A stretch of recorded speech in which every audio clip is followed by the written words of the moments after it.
What's up, everybody? We are going to be talking about spiritual hygiene right now. This is Raw Reality, where we talk about our relationship to reality and what we can do with it, how responsible we are with it, and do we have any choice in the matter about how things work out for us. So, guys, drop a thumbs up right now in the chat if you are feeling the energies of the planet, the energies of reality. When I say the word spiritual, it doesn't necessarily mean religious. Spiritual essentially implies that there's more about this than what is just happening within our body. Some of that can be unexplainable. Some of that can be just a feeling that we're having, or it could be some sort of transcendent experience, which is what people really get when they go to something like a church or a preacher or even a philosopher or even a shaman or do some breath work, do some meditation. They get this transcendent experience that there might be more to this than I was led to believe. And so what I'm defining as that is spiritual. And so if you guys have been tuned in to the energies of the planet, the energies of reality, you should be able to remember back and just start noticing how it's been shifting, right? So can you guys feel actually what it feels like outside of your body? So we've got our internal body, but what does the city around you feel like? And if you're not getting that, can you remember going somewhere and feeling like it was different? Like going to the last time you saw a waterfall. Was that different than how you feel now? Or the last time you were in a forest, did that feel different than it feels now? We can start to tune into these other dimensions of reality. And what we're going to be discussing today is the hygiene of that. How can we make sure that our receptors are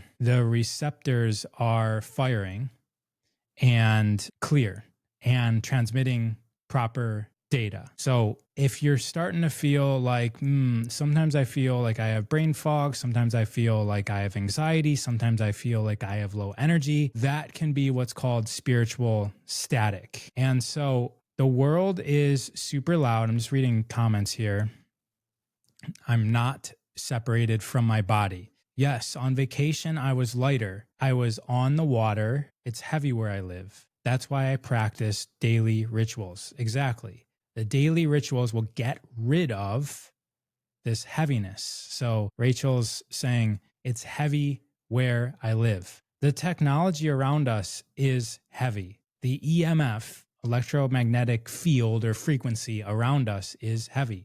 There's microwaves blasting through us from the cosmos, and even just the television stations and radio stations. You guys realize that, like, if you have a radio and you tune it to all these different stations, you're getting a signal. Same thing with your TV. You're getting a signal. All of those signals are wireless. They're blasting through the ether, the atmosphere, through our body constantly, 24/7. How are you guys with the volume? Every single week, there's some people that say the volume is low and then others say the volume's fine.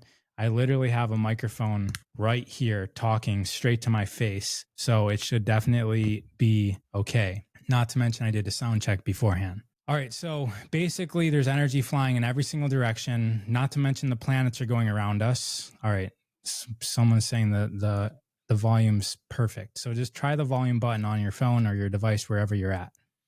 And there's just chaos that we're forced to deal with, not to mention the memories that we're carrying with us of the past. And we've got things like eating junk food, eating ultra processed food. That's going to lead to clutter in our physical body. Clutter in our physical body. If we're doing things like binge watching television with like dramatic shows where people are arguing and there's these events happening that don't have conclusions and they just keep on going for half hour after half hour or hour after hour or day after day. Some of these things have like storylines that are 100 episodes long of 45 minutes each, guys. That's emotional pollution. Emotional pollution they are intaking into your body. And yes, somebody's saying fascial maneuver daily, they cleanse. That's why when we did our world tour, it was called Transforming Trauma, because we're carrying all of this with us and doing some of the techniques. Are you guys interested in a little, how can I say this? Variation of Totally Twisted that I do? I'm completely going on a completely different tangent.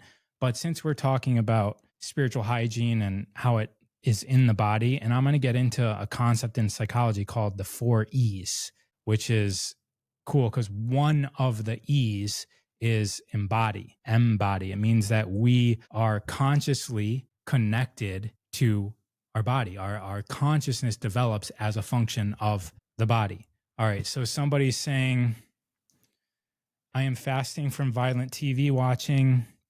Yes, please. It is good sound, just can't hear your saliva. Just can't hear your saliva. So maybe they would prefer ASMR, raw of earth experience. I know I would. Respect Hermano. I'm not sure if you meant can't or can. Okay. So you know what we're doing Totally Twisted. We go right. You can't really. Right leg over the left leg. Right hand underneath the left armpit. Left over the right. And then we'll start by twisting. We'll start by twisting to the left, head to the right. Normally we do tongue in the cheek, right? And then we're doing 6 inhales through the nose. As we're doing that, we're coming in and out the nose with the tongue in the cheek. So that's regular. The one, I'll just do one. The one difference that I do is on the next one. So we do this staged breath, right? Where we go as much as we can, hold for about 2 seconds, and then we go hold for about 2 seconds, and then hold for about 2 seconds. So if you're doing that with me, now take your stomach and pump 9 times. And then inhale again with that breath. And then release it. So it's 3 stage breaths in, fill up as far as you can, 2 seconds for your diaphragm and your ribs around your heart to readjust, and then inhale even more. 2 seconds to readjust, inhale even more. By this 3rd inhale, you should be completely full. And then we do 9 pumps. What's that doing? It's opening you up even more so that you have a little bit more room to get a little bit more. And then you can even hold it for as long as you can sometimes. And sometimes I do this.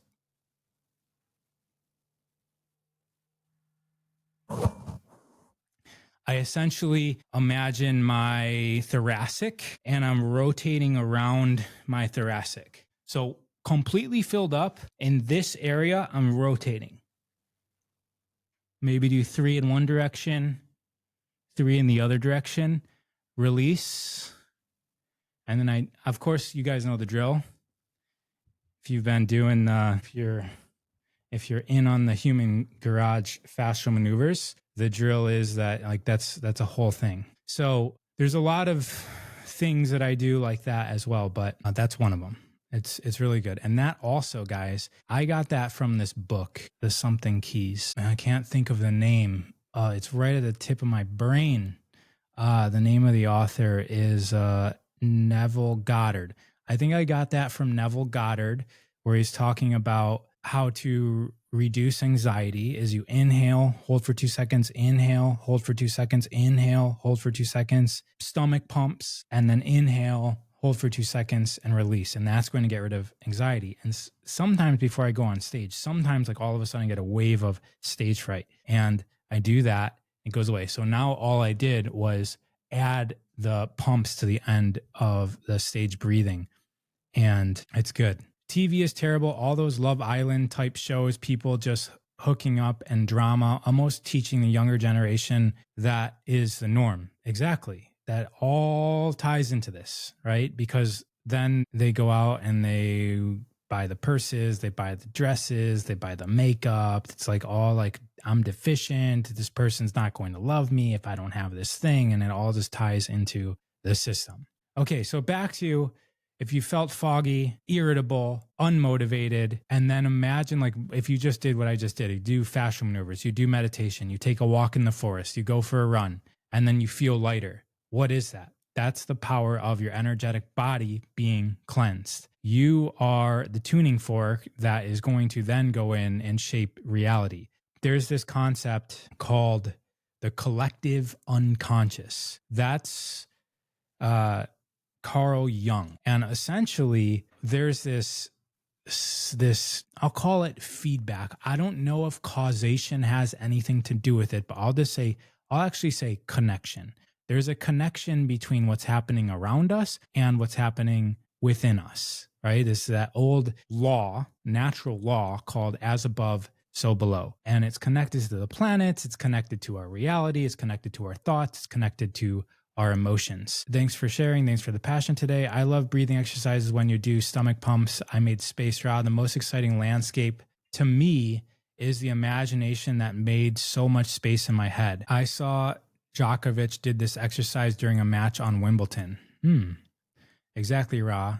Hope those people watching those shows will catch your lives. All right. So what Melissa Photo was just saying, that it made space in the head, that has to do with our mind being attached to the body. If you guys imagine if humans didn't have arms or didn't have parts of our body, the consciousness, how it orients itself within this body would be different. Or let's say we had 8 arms.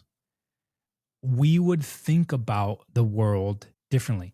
Let's say we didn't have a thumb. The fact that we can actually hold on to things drastically influences our consciousness. We can handle things. We use tools. And so we manipulate. Manos is hands. We manipulate. That's a driving, influential force in our consciousness.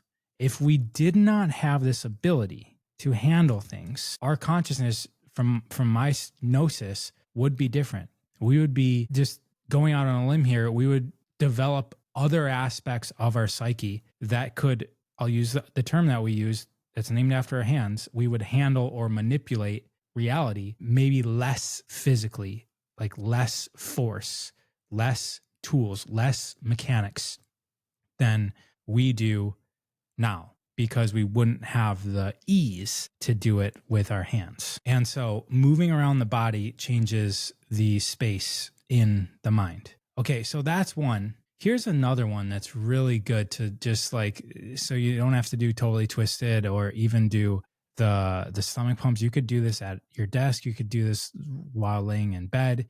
You could, breath is the gateway, guys. If we don't consciously control our breath will do it unconsciously. And so we have conscious ability to control the breath, which means that it's the gateway into our unconscious. Our unconscious is collective. It extends beyond our body. What do you think about intermittent hypoxia? Yeah, there's a whole bunch of studies coming out, laughably, superficially proving the benefits, like such as stem cells with intermittent hypoxia.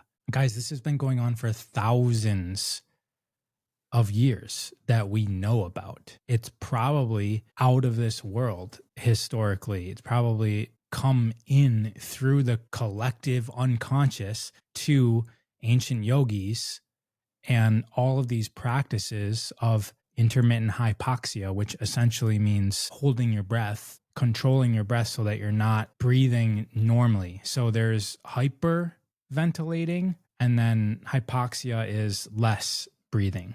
And this is also what I do. I teach a class every single week on selfexpansion.app, and a lot of it has to do with breath control, I'll say. So I'm giving you another one, which is a quick intermittent hypoxia. It's a 30-second little thing. I said I was fasting from violent TV shows. Could I fast from so much easy breathing? Yes. So breathing through the mouth is going to put you in a certain state of being. The easiest way to explain it is it puts you into a sympathetic nervous state, which is the same nervous state as fight or flight.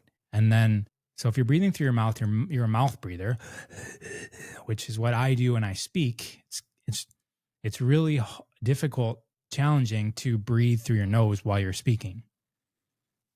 You have to speak really slow, which is why I like to speak slow. But when I get going, I take those quick breaths through the mouth. But a lot of us are taking these quick breaths through the mouth because we've been perpetually excited long enough that that's the rhythm of our brain and our body. It's like kind of we're stuck in a groove of overexcitement. So we're breathing a lot, and breathing more actually leads to less oxygen in the blood. And so when we're breathing more, less oxygen in the blood. It's called the Bohr effect, B-O-H-R. When there's less oxygen in the blood, we feel like what? Breathing more. So we start breathing more and less oxygen goes into the blood. And then now what are we doing? We're having an anxiety attack. And what's the cure for hyperventilating? I don't have a paper bag with me, but it looks something like this. Right? So the cure for hyperventilating, so first of all, hyperventilating makes it so less oxygen goes into your blood, because the way that oxygen offloads, so there's never a problem with the amount of oxygen in our blood. So let me rephrase that. Hyperventilating prevents the amount of oxygen being released from the blood into your cells. So there's always enough oxygen in the blood. The thing that signals the release of the oxygen in your blood to go into your cells is a slightly acidic state of your blood. And that slightly acidic state is caused because of a rise in CO2, carbon dioxide, which we're taught is a poison. That's not exactly true.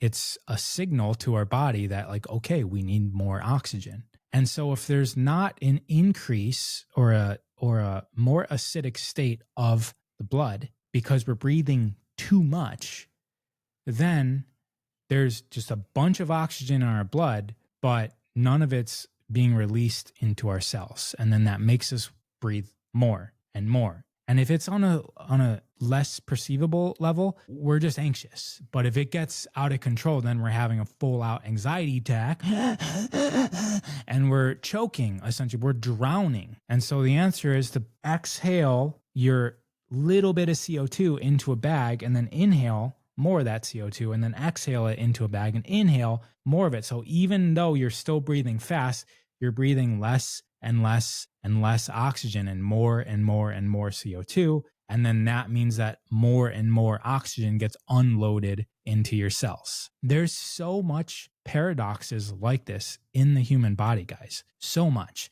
And so when we start chopping stuff up and looking at it underneath the microscope, we're seeing one aspect of the whole thing. And our westernized science is basically flipped up what has been known for thousands of years and says, like, oh, that's primitive. These people didn't know what they're doing, even though there's still ruins and buildings that exist today from these ancient cultures that we cannot replicate. They knew things about astrology. They knew things about physics. They knew things about time travel that we have yet to discover. But we're chopping things up and saying, oh, we can prove that this is happening, so this must be it. It's just never the whole story. We need to be connected to the whole. And that even has to do with the psychology of self. We are an aspect of the whole thing. Everything that's happening around us is happening through us. We are connected to it. We have an ability to choose what's happening around us. Okay, so the point of all that is to breathe less. Close your mouth. Let the air go in your nose. Be comfortable with that. You can tape your mouth shut at night to train yourself. If you exercise, keep your lips closed during exercise and be comfortable breathing less. And that will lead to better performance, less anxiety, more clarity. And if you're getting out of control, if you're feeling anxiety and like clutteredness, remember I mentioned eating junk food is physical clutter, emotional pollution of watching TV, constantly texting people all day long and talking to people. Guys, us talking to 20 people a day, if you're at just a normal job, you could be talking to like 10 to 100 people, just normal a day. This is interference. This is auric interference. We all have the ability to do that. I'm not saying that it's, quote, bad, but it's interfering with our own field when we're interacting with more and more and more people, especially when those other people have demands that are against your direction, your general direction. Somebody comes in upset and they have their agenda and they're forcing you to do something. That's interfering with your aura. And you might have a strong aura where it doesn't really get that interfered, but that's stress. And so quick little exercise. I'll read some comments though. First, breathe through your mouth also shapes your face too. I had different shape of my face and jaws than I do now that I am addicted to east breathing. I'm not sure what that is, or easy breathing. I'm not sure what that is. I'm scared of water. That could be related to for reals. Could any very specific acidic food that you have studied that can provide a signal to the body to release oxygen into our cells?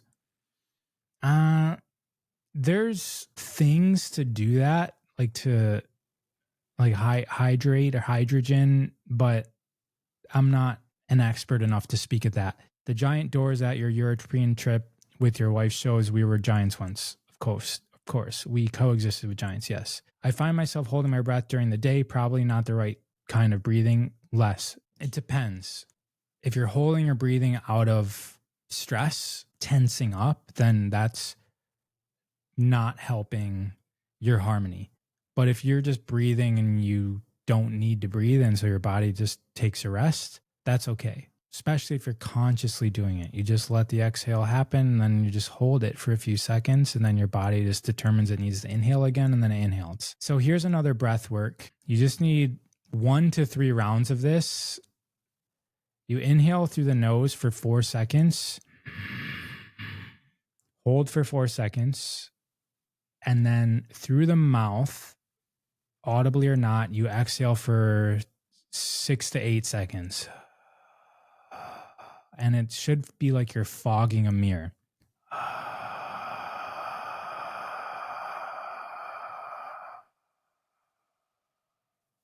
Inhale for 4. Hold for 4. Fog a mirror for 8.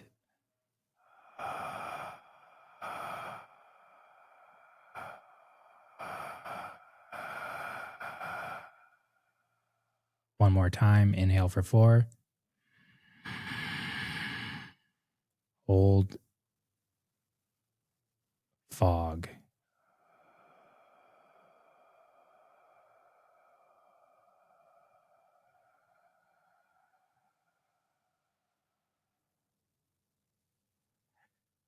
What did you guys feel there?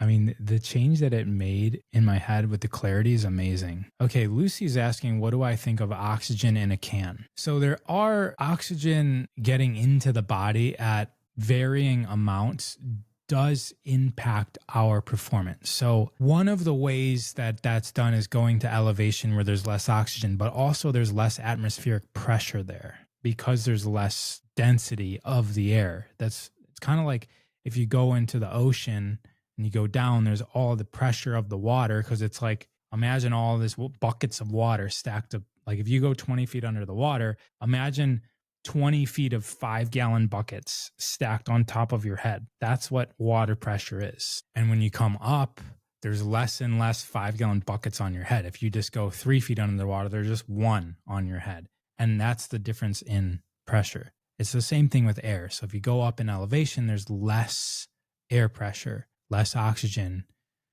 and that makes it so that your body has a more challenging time to perform. If you increase the oxygen, like such as oxygen in a can, the thinking is that you're going to be able to perform better when you need that extra oxygen. And so the thing is, like, if you need it, you can do that. And also athletes use hyperbaric chambers. So there's hypo and hyper. So hyperbaric chambers would be like if there's an increase in oxygen, Like let's say you're at 30, not 30, but like 10,000 feet elevation. And then you get into a room that can, it's like pretending that it's at 0 feet elevation. And so you work out super, super, super hard because you got more oxygen, but your body's adapted to 10,000 feet. And then you go into this room that's got as much oxygen and pressure as 0 feet, you can like hyper work out. And that's a way to push your body further than it would normally go and exhaust your muscles and blood vessels and all of the components of the serum in your blood so that it can perform at a higher capacity. So what do I think about it? It's something that's probably useful for athletes. For everyone else, there's other ways to manipulate air that is easier, accessible, and free. Sense of calm, lighter, felt like I could really squeeze air from my lungs. That felt like the texture of warm marshmallows. I feel softer, like in nicer, kinder. I feel it in my face is what I mean. Yes, I felt it up here as well.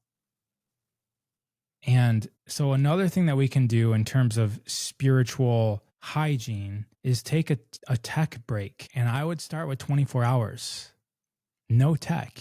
Could you schedule that at least once a month? Ideally once a week, where there's no tech, no TV, no emails, no computer, no disruption from the devices. It's just go without screens for 24 hours and replace it with something else. Go into nature, journal, read, take a bath, which actually taking a bath is the third spiritual hygiene that can help. Does tech include lights and such or just screens? So that's a good question. It's kind of like you decide where you're at with that, because completely no light, wake up with the sun, go to sleep with the sun is also just a different type of coordination with reality. I did it on the 4th. It was great.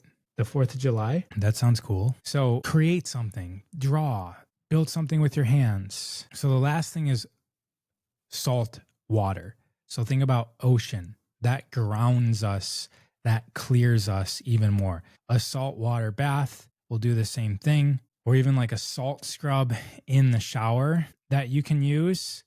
And intention is really important with this. Like when you get, the next time you guys take a bath, try not to just be on the 8th floor of your apartment taking a bath, with your phone next to you and the TV on in the living room and the bills, the envelopes of bills on the counter and the alarm clock next to your bed that you have to wake up at 5 a.m. the next morning. Like take yourself out of that environment when you get into the water. Like step into a pond in nature when you get into your bath. In the shower, you're underneath a waterfall. Like let the pure, warm or cold, wherever you have it, like just let that overtake the experience. Someone says, I paint. I have narcolepsy, so I'm very light sensitive because my body's internal clock is out of whack. I'm definitely waking up with the sun most days, especially now if you're in the northern hemisphere. The sun's rising early. I feel my energy change with the moon too. If that's disruptive for you, quit shaving. So women have lunar centers all over their body. For men, it's essentially just on their chin, but women have them everywhere. And so if you feel like the moon is pulling you around too much, quit shaving your legs, quit shaving your armpits, quit shaving everywhere. The hair is going to be able to balance out your energy and not leave you naked, essentially, to energies that are coming in. It's not necessary. We've all been able to adapt to, how we manage our body hair nowadays. But that's one thing that you can do. There's back to like what else you can do. Like that waterfall thing, like getting into a river. When you're in a bath, you can imagine yourself in the earth. And when you're in the earth, in a pond or a body of water in the earth, let this tension within you come out of you into the water. and it'll ground into the earth. A lot of times, guys, baths are grounded because there might be a connection with the copper piping that comes into, I mean, it's usually the internal is the copper piping, but there might be some connection down to the earth from the bath. But this is just going to, if you're imagining being on the earth, that's grounded enough. It'll ground you through your imagination, and you can let the tension bleed out of your pores, bleed out of yourself into the water. And you may even imagine and embody it being dark. And then when you get out of the bath, you're going to watch it go down the drain, but also like imagine the earth closing up over it. So even though you're not like unplug the drain and watch it, but also do the meditation of the earth covering it and regrounding and transmuting that energy. Imagination is medicine. I have a friendship club where we practice sharing our imaginings together at specific volunteer events, especially created for expanding our creativity. I used to feel that with the moon. I quit shaving years ago and now see the correlation. Cool. So back to intermittent hypoxia. It's the words that science makes, they just go to Latin, right? They use these words so that they could kind of like claim what's going on. What's the other one? Something pause, abbreviated pause. Just essentially means like, I forget. But they label these things, and these are methods that have been around. And just know that the science that's coming out is extremely superficial, guys. Extremely superficial. When you think about the past and in ancient cultures, the level of knowledge that they have, it weaves our experience into literally the cosmos, into the non-physical. There's connections. We're just consumed with the physical. So we cut things up and we look at how physical things work. We're using our machines that is essentially just vision of physical matter, not recognizing the connection between the physical matter and the non-physical matter. And the connection, just how interconnected we are internally. So we've got this, what do we have here? The detrimental impact of ultra-processed foods on the human gut microbiome and gut barrier. So that's a study that just came out. Is this the one that just came out in February 28th of 2025? So I was going to talk about the gut connection, but then that was going to go into this, the holobiont mind, bridge between 4E cognition and the microbiome. And so essentially the 4 E's stand for embodied, embedded, enacted, and extended cognition. And there's cognition, that word means learning. And so we're learning through the embodiment of our body. We're also imagining how we act, like what we are able to do, enacted, what we're able to do within, which is the 4th, the 30, the environment. And then extended means that we actually have cognition that's extended beyond our physical scope. Actions around us, the activities around us, the people around us are influencing our consciousness. And then within our body, we have the gut brain, the heart brain, and the head brain. And we have the trillions of consciousnesses, the microorganisms that make up our thoughts, our emotions, our physical body, our hormones. And there's so many pieces to the puzzle. So when you're looking at studies, it's laughably superficial. It's so superficial. We've completely reset the science of the entire planet. Like, we just keep on saying what we know in the past isn't true, and this is now true. And so we've upended religious philosophy. We've upended some of the great philosophical philosophies, and we're only going with what can be proven in a lab physically with cause and effect. And looking for causes and effects upends the connected nature of everything around us. Things are happening for us. They're happening through us. They're happening in sync with certain cycles and rhythms that can be noticed through pattern recognition with the planets, with just the cycles in our life, with synchronicities, Carl Jung synchronicities. And so before you discredit yourself when you notice things happening, when you notice like, wow, I just was thinking about this and now it's happening, follow that. Those are signals. Those are synchronicities. It's like we say it's a coincidence. Yes, it's coinciding with you for you to notice. Follow it.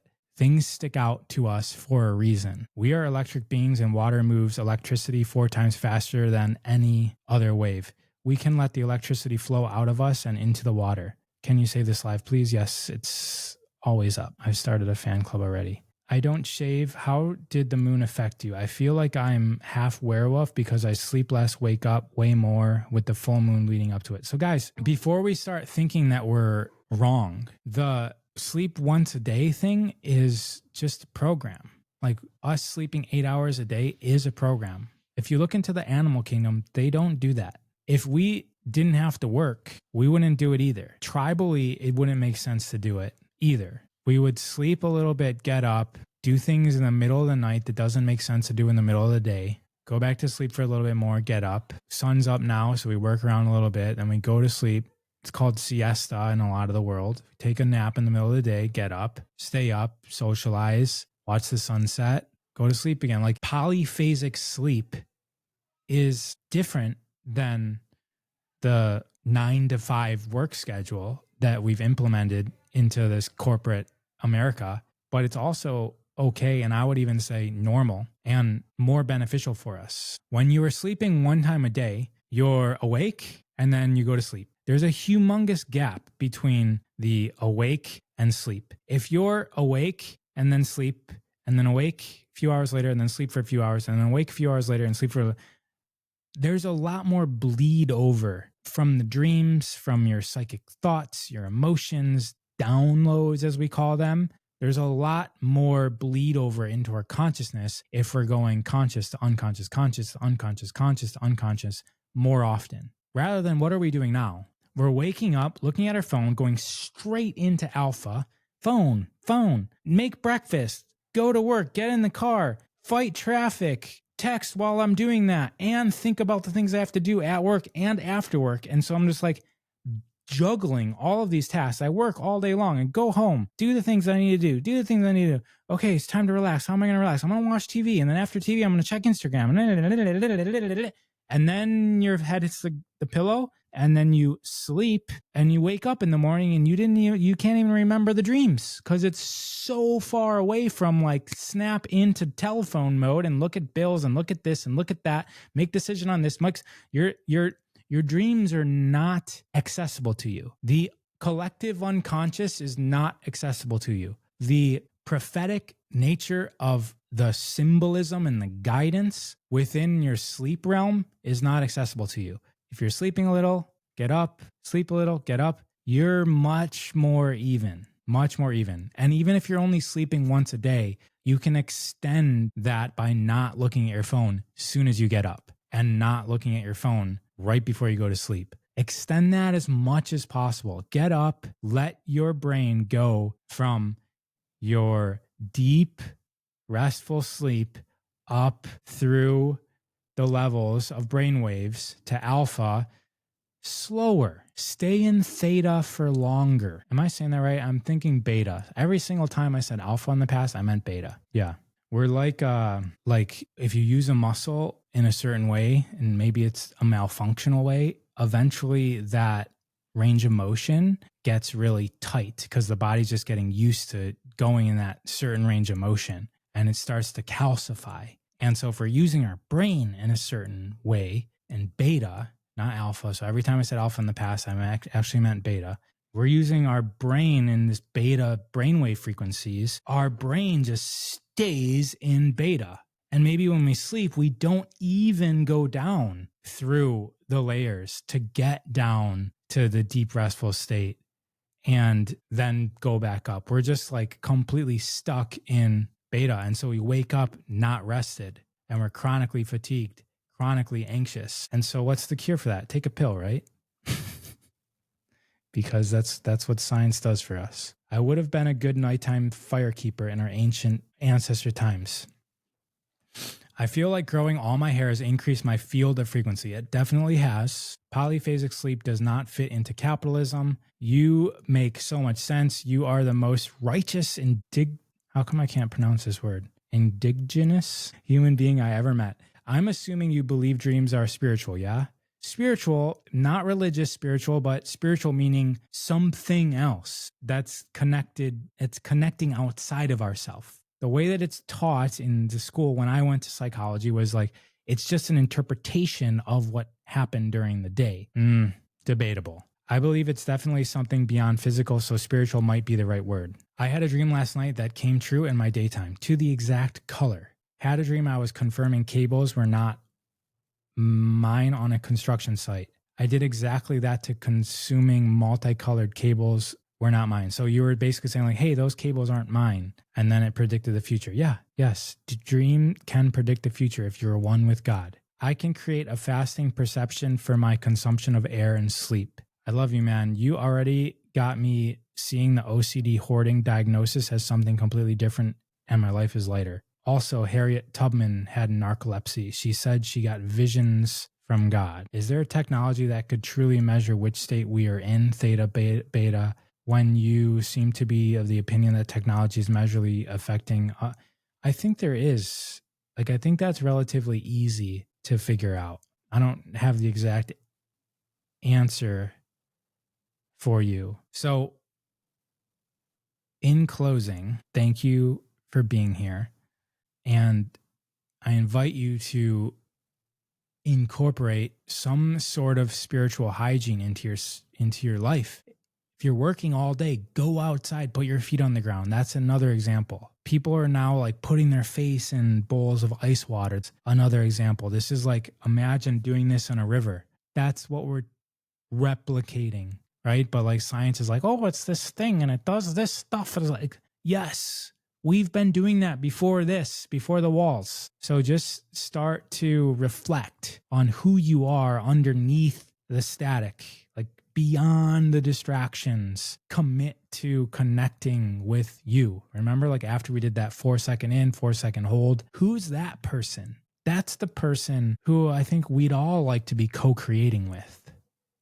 Be that person more. And if you like more tools like that, selfexpansion.app, I teach like this. I teach practices that we do, a new one every single week. And then there's almost 200 other practices that are just recorded. I used to sleep all night when I was younger. Now as a senior, polyphasic sleep. I have polyphasic sleep every night. What's up with this? What's up with this is you're in tune is what's up with this. So guys, Seth Speaks is a book. Do I have it here? No, I think all my Seth books are downstairs. You can just look up Seth Speaks Chapter 8. Just Google it. Seth, S-E-T-H, Speaks Chapter 8, Polyphasic Sleep. And there's a cool, you can just look free PDF, Seth Speaks Chapter 8.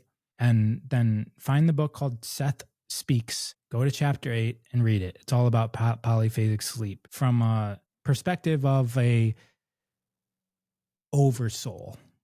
Seth is somebody who's living multiple human lives. And so he's able to give us a different perspective of the nature of this reality. And if you do read that book, Seth Speaks, definitely read book 2. A lot of these series, guys, book 2 is the most valuable one. That's what I've learned from reading many series of books. So if you read like The Law of One by Ra, the first whole book is about the earth and it's kind of setting the foundation. It's like the earth's history and how things happen and who Ra is and how the channel works. And then the second book is about you. It's like how it's all applicable to us. And Seth, it's the same thing. The second book after Seth Speaks is called The Nature of Personal Reality, is what I think the second book is called. And so that's the more valuable book, but you can't read it until you read the first one. My feet are in the dirt and I'm touching my plants as we speak. Great. Your doctor can order a sleep test. They monitor you all night, track where you're at in sleep cycle. I also think those devices, which I don't recommend, do that as well. I don't recommend them. Just putting like, you're just dirtying your aura and your your biophotonic body. More sleep is necessary for the youth because they're still growing and such. I thought it was 5 in, 5 hold, 5 out, 5 hold, we repeat. No, it wasn't. It was 4 in, 4-second hold, and then fog a mirror for 6 to 8 seconds, and then just go straight into the inhale after that. We're not holding the exhale. I sleep about 2 to 4 hours at a time, have full-on dreams every time. Yes. It helped me a ton to stay in reality as I had psychosis before. I also find that it helps with lucid dreaming as well. I don't sleep. What's up with that? Is this the same person that's saying to the other comment? I recognize the what's up with that. What's up with it? It's your puzzle for you to figure out. Be grateful for that. Thank you. Very interesting things to learn more about. I didn't sleep for a month quitting benzos and have only been able to get 4 hours max since. That's good for you guys. Our body will get more flexible. It's more fluid going through our bodies if we get up and move around every few hours, as opposed to just like 8 to 10 hours of just like dead man's pose. I'm an empath. The noise happening now is so loud, I can't rest. Okay, everybody, let's just do one more breath and then we'll end it there. So take a little inhale, exhale, inhale for 4 seconds to begin. Fully, completely fill up in 4 seconds. Hold that 4 seconds. And then fog up a mirror. 3, 2, 1. Peace, love, and joy, everybody. Bye-bye. See you next time.